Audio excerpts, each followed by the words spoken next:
लेकिन आज तक भारतीय जनता पार्टी के जुमले अपने वादों पर होते थे कि हम 15 लाख देंगे, स्विस बैंक के खातों से पैसे लेकर आएंगे।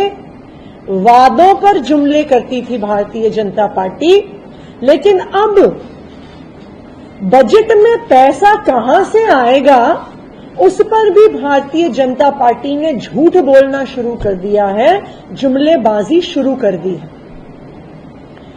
1 लाख करोड़ निराधार हवा हवाई जुमला है।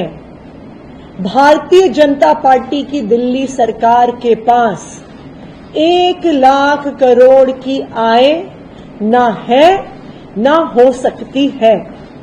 इस 1 लाख करोड़ के आंकड़ों को मैं थोड़ा सा ब्रेक डाउन करूंगी। 1 लाख करोड़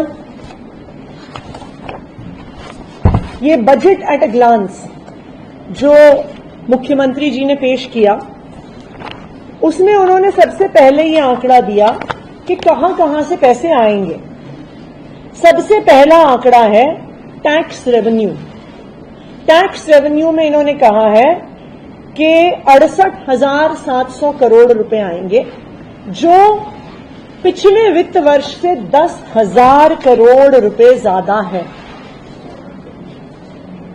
बजट के पिछले दिन जब इकोनॉमिक सर्वे दिल्ली विधानसभा में पेश नहीं हुआ था, तो हम सबके मन में सवाल उठ रहा था कि इकोनॉमिक सर्वे तो एक टेक्निकल डॉक्यूमेंट होता है, उसमें ऐसा क्या था कि भारतीय जनता पार्टी ने हमारे देश की 70 साल पुरानी पार्लियामेंट्री परंपरा तोड़ दी, संसदीय परंपरा तोड़ दी और इकोनॉमिक सर्वे नहीं प्रेजेंट किया।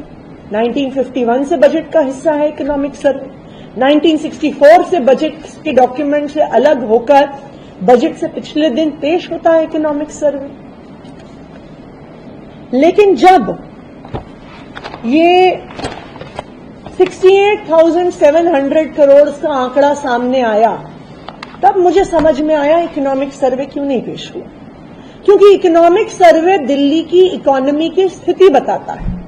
रियल एस्टेट सेक्टर कितना बढ़ रहा है, सर्विस सेक्टर कितना बढ़ रहा है, स्मॉल ट्रेडिंग कितनी बढ़ रही है, रिटेल कितना बढ़ रहा है, होलसेल ट्रेडिंग कितनी बढ़ रही है। अगर इकोनॉमिक सर्वे सामने आ जाता तो ये हवाई टैक्स का आंकड़ा जो पिछले साल से 20% का इंक्रीज दिखा रहा है, वो भारतीय जनता पार्टी अपने बजट में नहीं रख पाती। भारतीय जनता पार्टी की अपनी केंद्र सरकार का इकोनॉमिक सर्वे जीडीपी ग्रोथ 6.5% पे प्रोजेक्ट कर रहा है। 6.5% जीडीपी ग्रोथ पर 20% टैक्स का इंक्रीज, ये कुछ अद्भुत ही चमत्कारी इकोनॉमिक्स है जो सिर्फ भारतीय जनता पार्टी कर सकती है।